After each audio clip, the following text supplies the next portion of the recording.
Grammar na po tayo sa lesson natin. So, today, yung grammar natin ay katulad sa gamit ng 씁니다 at saka 비읍니다. Tapos may word siyang 부다. 자, 씁니다, 비읍니다 보다 편한 상황에서 말할 때 사용한다. 자, yung ito, pare-parehas lang yan. Kaso lang ito, represent lang po siya ng articles para sa higher form. Okay? Parang yung mga kinakausap mo, hindi basta-bastang tao na nagsalita ka ng mga ganyan na word. Alright, anyway, super galang yun.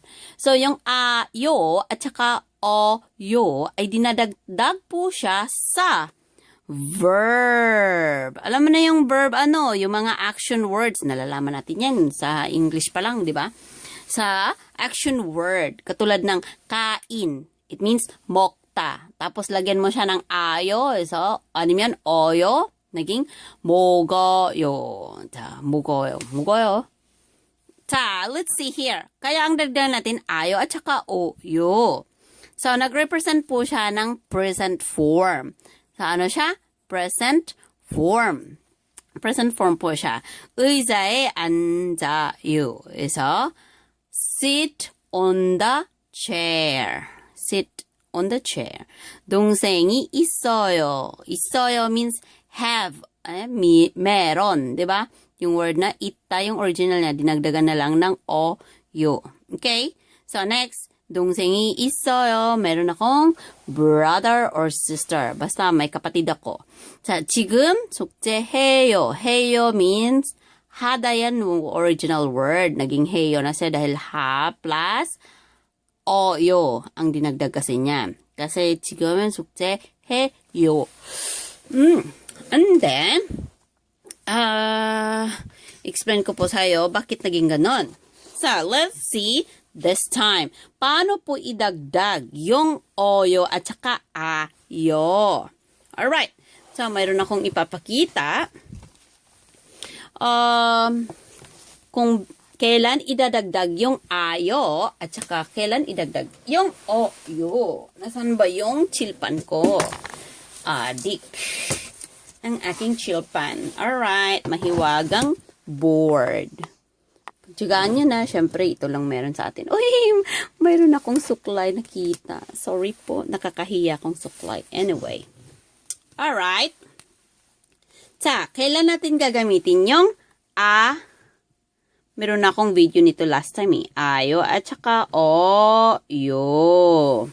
So, pag ang salita, pag ang verb, nagtatapos siya ng word na katulad ng at saka o. Kaya naging siyang ayo ang idagdag niyan. Tapos the rest, ano na sila? Oyo. Aratsi? Alright, that is what we called that na bulkyuchik. It means the irregularity of the verb. Okay? So, irregularity. Sa rule niya po yan, ang inaano natin dito is yung, hindi yung patchim kundi mismo yung vowels. Okay? Yung vowels niya mismo. Okay, kailan idagdag yung at saka o, yo. So, yung vowels, pag ang verb na nagtatapos ng vowel na o, syempre dito siya. Pag nadagdag ng dito siya. Or something like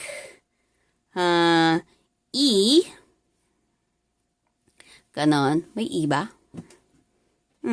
Dito siya makasama. Alright? So, as the same thing also sa iba. Yo, ganon siya. Ano yan? You, Alright. So, yan po. So, now, this time, ano po ang mga words? Paano po idugtong si yo at saka si oyo?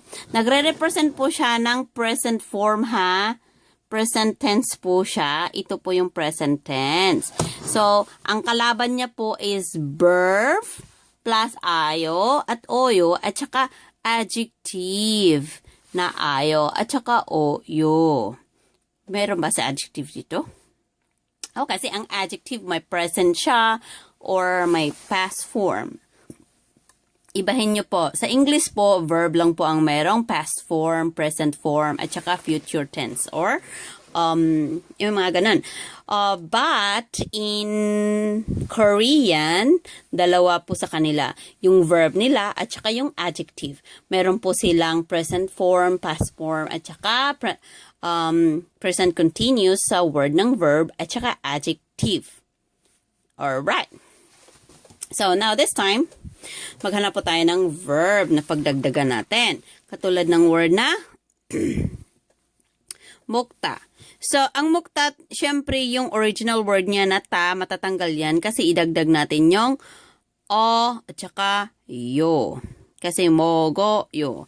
So, ano na yan? Paano na yan basahin? Naging mo, go, yo. Ganun na siya. Okay? Kita niyo ba? Ganun na po ang nangyari dyan. Alright. So, back to the book. Balik po tayo sa libro. Ang bait-bait natin, no? Nag-aaral talaga. Nililibro pa. Okay. Siyempre, sino ba namang ayaw matuto? Siyempre, pag andito ka na sa Korea, mangangapa ka talaga. Katulad namin ng unang kapanahonan. Diyos mio. Walang nagtuturo. So, let's see. So, yan ang form kanina, di ba pinakita ko na, yung mukta, matatanggal na yung aja at ta dyan, tapos dagdagan mo na lang siya ng o, yo. Yung ilta, matatanggal yung ta dyan, il, go, yo. Ganun na siya. Yung anta, dahil a siya, yo ang mangyari dyan. Kuram anja, yo. Matatanggal na yung da. Now, the rest, ganun din ang nangyari. Kasi sa ita, iso, yo. Chada, tayo. Ganun. Kada, kayo. Ganun na siya. Alright? Ito po yun yung mga basic. Hindi siya nawawalan or hindi natatanggal yung word. Tanggalin mo lang yung da, idagdag mo yung ayo at saka o, yo. Ito lang yung mga word na to. Kasi hindi sila irregular words. Pero may ibang words na irregular na matatanggal po yung ayo at saka o. Sandali. May bulkyutik po tayo. Okay, anyway, 그건 나중에 나와요. Next time, lalabas yun. Hanggang dito lang po ang ating lingkod. Bye! Kayo na pong bahala niya na. Kayo na mag-answer niyan. Isipin nyo, yung ita, ano po yun? Tsada, pag idagdag yung ayo at saka oyo, anong mangyari dyan? Kada, yung pag idagdag yung ayo at saka oyo, di ba? Yung kada, ana siya, plus dagdagan mo pa yan. Anong mangyari dyan? Kaayo, hindi na. Ganun na lang siya. Tanggalan mo na lang yung da, lagyan mo na lang ng yo. Kasi ana yan eh. Hindi naman pwedeng dalawahin mo yan eh. Katulad ng tayo, lagdagan mo na lang ng yo. Tayo, ganun na siya. Kada, kayo, naging ganun na siya. Buda는 bayo, di ba? Ganun siya. Ang idagdag mo siya, ayo. Kaya, tanggalin mo na lang yung ng circle dyan, idugtong mo na lang siya, naging bayo. Mashida는, dahil ganun siya, idagdagan mo pa siya ng oyo, ang nangyari sa kanya, naging yo na siya. Kaya, masyo, yo na siya. Okay? Sa kumapta, may word po na dito sa baba, yung piyo po niya, matatanggal po siya. Nawawala po yung piyo, pero madagdagan ng u. Kaya, ang nangyari sa kanya, kuma. Tapos yung u, dagdag, naging kuma, wo, yo. Ganun mangyari dyan. Naging kuma, wo, yo. Ganun. Kasi may word na matatanggal, may word na hindi na matatanggal, at may word na napalitan ng salita. Sa tanggalin natin yung da. Mana, dagdagan, yo, kungbo. Ha naman yan, tapos ayo, naging he, yo na po siya. Okay, kongbo, he, yo, exemption lang po yan sa mga word na nagtatapos ng ha, da. yung exemption niya, yung hada na words, pagdagdagan ng ayo at saka oyo, naging heyo na po siya. Dapat, di ba, ayon ang last word, naging dapat hayo yon. Pero exemption po doon, okay? You just remember na ang word na nagtatapos ng ha, pagdugtungan mo siya ng ayo at saka oyo, naging heyo ang resulta. Okay? Sa next, chongso, naging heyo na siya. Undong hada, it means exercise. So, do exercise. It means undong heyo. Sukte hada, it means sukte heyo. Chua hada, it means like yan, di ba? Chua hada, so you're using, dagdagan natin ng ayo at saka oyo, maging chua heyo. Ganun na po siya. Okay, sana may natutunan kayong kahit kunti man lang. Okay? At least kahit paano may kunti, di ba? See you for the next round.